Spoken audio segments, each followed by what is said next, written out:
नमस्कार प्रिय विद्यार्थियों। पूर्व में हमने हम पंछी उन्मुक्त गगन की कविता के बारे में पढ़ा और इसका सस्वर वाचन भी किया। आशा करती हूँ कि आपने अभ्यास किया होगा और अभ्यास के पश्चात आपने अपने उच्चारण पर भी ध्यान दिया होगा। हाँ, मुझे ये बात समझ में आ रही है कि कुछ शब्द जो हैं उनके उच्चारण में आपको थोड़ी कठिनाई भी अनुभव हो रही होगी और उनकी अर्थ व्याख्या में भी आपको थोड़ा सा अवरोध आ रहा होगा।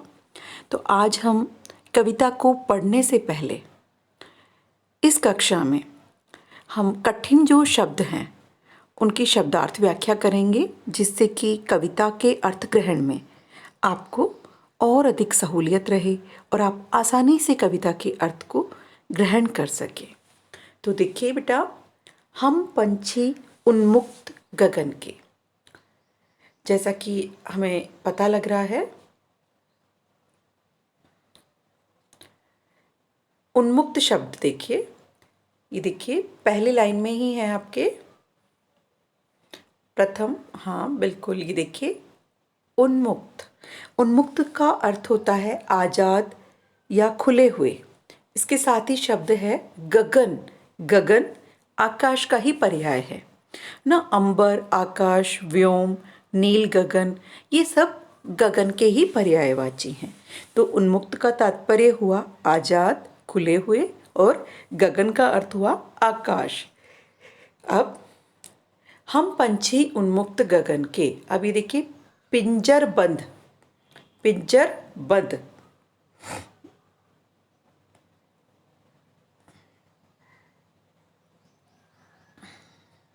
ये देखिए पिंजर बंद।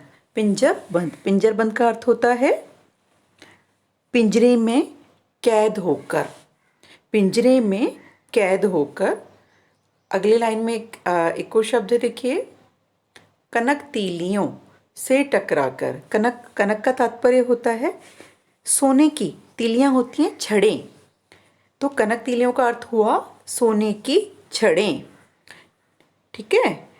इसके आगे देखिए, कनक तीलियों से टकराकर। टकराकर मतलब टकराना। पुलकित पंख टूट जाएंगे।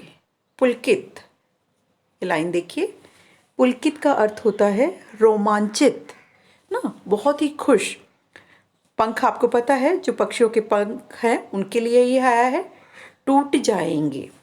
आगे अगले पैराग्राफ में हम देखेंगे, हम बहता जल, जल अर्थात पानी, पीने वाले, हम बहता जल पीने वाले मर जाएंगे भूखे प्यासे, कहीं भली है कटुक। कटुक का अर्थ होता है बेटा, ये देखिए कटुक निबोरी। कटुक होता है कड़वी, बहुत ही कड़वी। निबोरी, आपने नीम के वृक्ष देखे हैं, जो उसका फल होता है ना छोटा सा हरे रंग का, वो होती है नीम की निबोरी।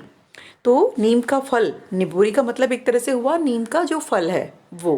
कटुक मतलब कड़वा, और वाकई में निबोरी जो होती है नीम की, वो कड़वी होती है। हाँ, आप बिल्कुल सही सोच रहे हैं कि नीम के पत्ते भी बहुत कड़वे होते हैं।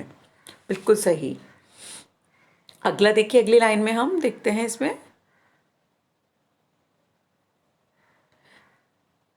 कनक कटोरी की मैदा से। कनक, जैसे ऊपर आया था हमारे कनक शब्द, कहाँ आया था? हाँ, ये देखिए यहाँ पे, ये रहा। तो कनक मतलब हुआ वो ही स्वर्ण। कनक कटोरी मतलब होता है सोने की कटोरी ना। कनक कटोरी की मैदा, मैदा होता है फाइन जो फ्लोर होता है, मतलब गेहूं को जो बहुत महीन पीसा जाता है उसको हम बोलते हैं मैदा। गेहूं के आटे का ही और भी ज़्यादा हम कहें कि बहुत ज़्यादा पिसा हुआ जो रूप होता है वही होती है मैदा। अगली लाइन, अगला पैराग्राफ देखिए, इसमें स्वर्ण श्रृंखला के बंधन में। स्वर्ण, स्वर्ण मतलब सोना ना। श्रृंखला होती है जंजीर एक तरह से, है ना। तो सोने की दो पर्यायवाची हमारे सामने आ गई। एक हमने ऊपर देखा, ये देखिए कनक भी स्वर्ण के लिए ही आता है, और स्वर्ण है ही, तो सोने को ही हम स्वर्ण और कनक दोनों कहेंगे। तो स्वर्ण श्रृंखला के बंधन में, स्वर्ण श्रृंखला मतलब सोने की जंजीर। अपनी गति उड़ान सब भूले। गति, गति मतलब होता है एक तरह से चाल, उड़ान मतलब उड़ना। सब भूले बस सपनों में देख रहे हैं तरु की फुनगी, तरु की फुनगी पर के झूले। ये लाइन देखिए, तरु फुनगी पर और ये झूले। तरु का अर्थ होता है बेटा वृक्ष। तरु मतलब होता है पेड़ या वृक्ष, और फुनगी होती है पेड़ का सबसे ऊपरी भाग जो होता है, सबसे ऊपरी जो टहनी है, भाग है, उसको हम कहते हैं फुनगी। ठीक है। और पर के झूले, पर मतलब होते हैं पंख। ऐसे ही अब नीचे देखेंगे हम इसमें, ऐसे थे अरमान। अरमान मतलब होता है इच्छाएं ना। ऐसे थे अरमान, अरमान मतलब इच्छा। नीले नभ की सीमा पाने, नभ आगे ये देखिए वापस से नभ शब्द आया है। जैसे गगन आया था ये ऊपर पहली लाइन में, वैसे ही नभ शब्द दोनों ही आकाश के लिए प्रयुक्त होते हैं। तो इसका अर्थ लिख लीजिए आप। नभ मतलब आकाश, सीमा मतलब होता है एक तरह से सरहद या किनारा। सीमा पाने लाल किरण सी चोंच खोल, चुगते तारक अनार के दाने।